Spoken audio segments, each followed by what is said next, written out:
Lumen nomor 11.696,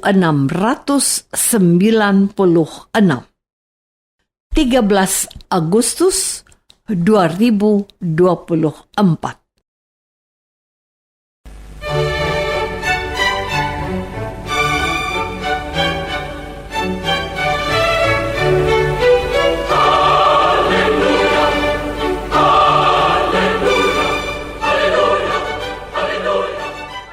Saudara pendengar di segenap penjuru tanah air, selamat bergabung dengan Lumen Indonesia. Lumen Indonesia, siap melayani Anda setiap hari.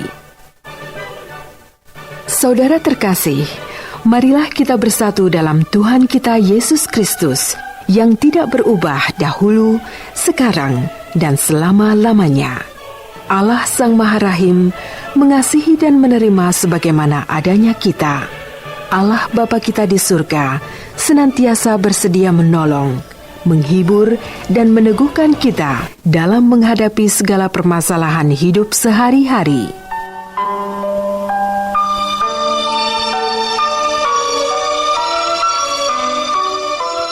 Saudara-saudari, marilah kita mendengarkan renungan dengan judul Anak-anak bagi Allah.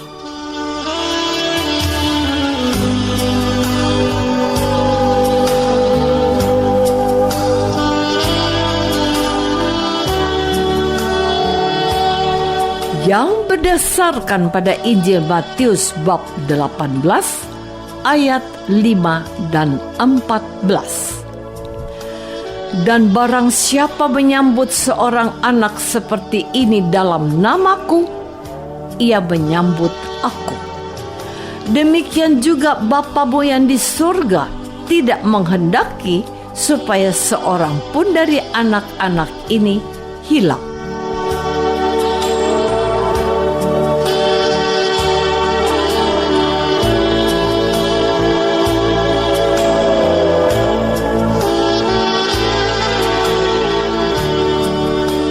Dalam nama Bapa dan Putra dan Roh Kudus.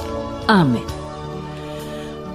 Saudara-saudari terkasih dalam nama Tuhan Yesus Kristus. Bacaan Injil Matius yang diwartakan oleh gereja pada hari ini menjawab pertanyaan para muridnya, yaitu, siapakah yang terbesar dalam kerajaan surga? Mungkin pertanyaan ini muncul kembali hari-hari ini di antara kita. Siapakah orang Kristen yang diberkati Tuhan? Sepintas kilas, saya teringat pada firman Tuhan yang mengatakan, "Hendaklah engkau sempurna seperti Bapamu yang di surga adalah sempurna." Matius bab 5 ayat 48. Tetapi apakah ada hubungan di antara ayat-ayat tersebut? Siapakah yang terbesar dari antara murid-murid itu? Apa yang lebih besar daripada orang yang memiliki kesempurnaan Bapa yang ada di surga?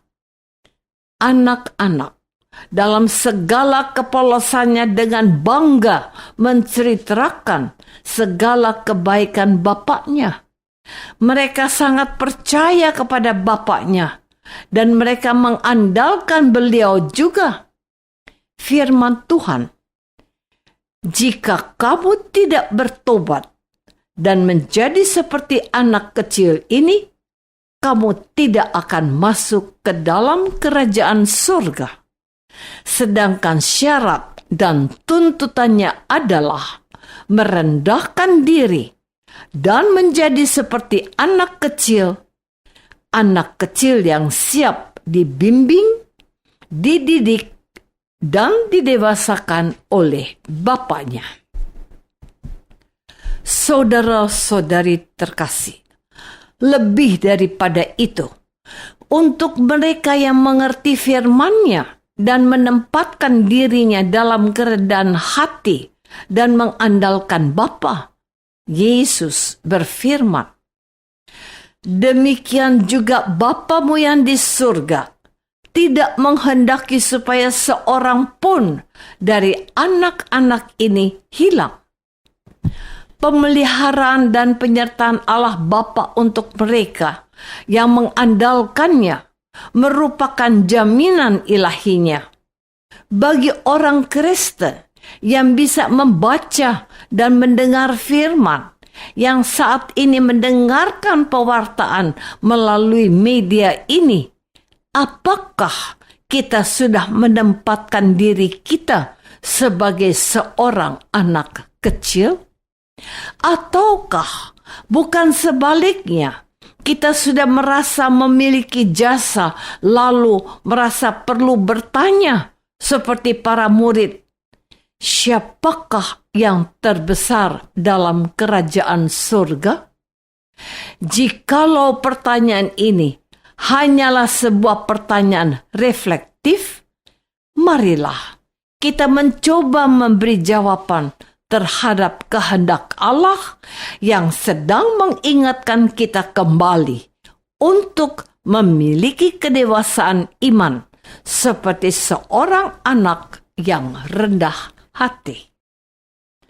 Saudara-saudari terkasih, ada orang yang dibaptis setelah dewasa, namun statistik gereja menunjukkan bahwa kebanyakan orang Katolik dibaptis saat mereka masih balita, dan iman mereka sangat digantungkan kepada kedua orang tua mereka yang telah berjanji akan mendidik anak-anak mereka sesuai dengan ajaran gereja Katolik.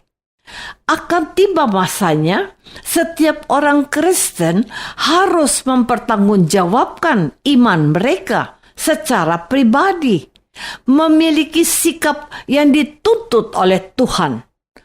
Orang Kristen dipanggil bukan untuk bermegah dan merasa sudah baik dan benar, melainkan supaya mereka bekerja lebih giat, lebih keras, dan lebih bersungguh-sungguh untuk meraih kekudusan Bapa di surga. Tuhan Yesus berfirman, "Jika hidup keagamanmu tidak lebih benar daripada kehidupan ahli-ahli Taurat dan orang-orang Farisi, sesungguhnya kamu tidak akan masuk ke dalam kerajaan surga." Matius bab 5 ayat 20. Dan Rasul Paulus menegaskan bahwa perjuangannya untuk to be number one, menjadi juara dalam lomba lari, ia melatih dirinya dan bekerja untuk tujuan tersebut. Anak-anak Allah adalah anak-anak juara, anak-anak yang terus mengupayakan untuk taat mendengarkan firman Allah dan melaksanakannya juga. Jadi, apakah masih perlu pertanyaan? Siapakah yang terbesar dalam kerajaan surga? Bukankah lebih baik kalau kita berintrospeksi diri? Sudahkah aku menyadari akan perlunya merendahkan diri di hadapan Allah dan mengandalkan kekuatan Allah dan menjadi anak-anak yang taat kepadanya? Saudara-saudari terkasih, Santa Teresia dari Lisieux meraih kekudusannya karena menghayati spiritualitas seorang anak dan menghayatinya dengan benar bahwa Allah itu Bapaknya.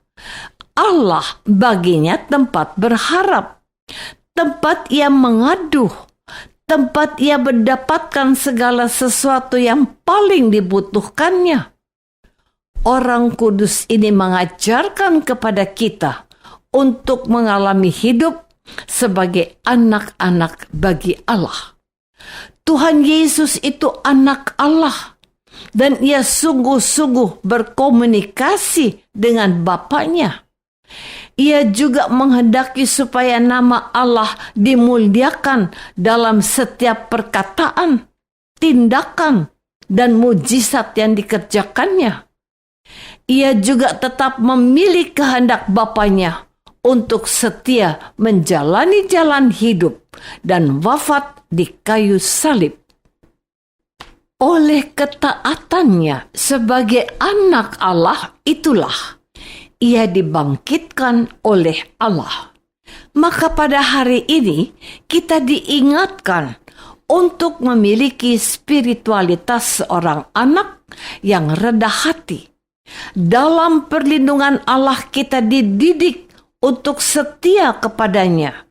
Seperti seekor domba yang sesat, Allah tidak membiarkan kita hilang, melainkan akan menemukannya, sebab Ia tidak menghendaki supaya seorang pun dari anak-anak ini hilang.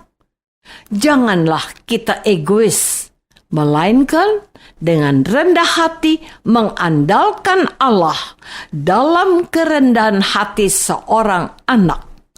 Kita percaya Allah adalah Bapa kita dan kita adalah anak-anaknya.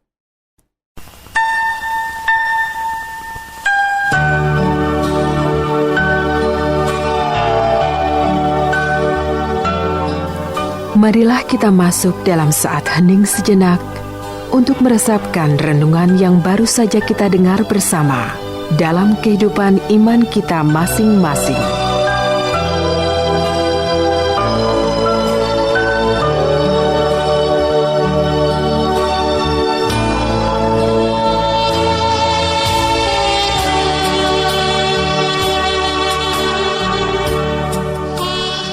Apakah aku dalam hidupku sebagai orang Kristen sudah memiliki kerendahan hati?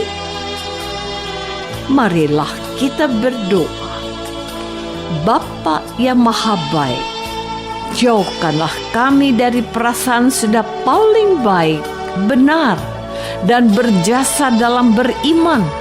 Melainkan, berilah kami kerendahan hati seorang anak yang percaya kepada Allah dan mengandalkan-Mu seperti Yesus Kristus, Tuhan kami.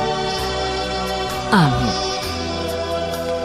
Semoga kita semua selalu dinaungi dan dibimbing oleh berkat Allah yang Maha Kuasa. Dalam nama Bapa dan Putra dan Roh Kudus. Amin.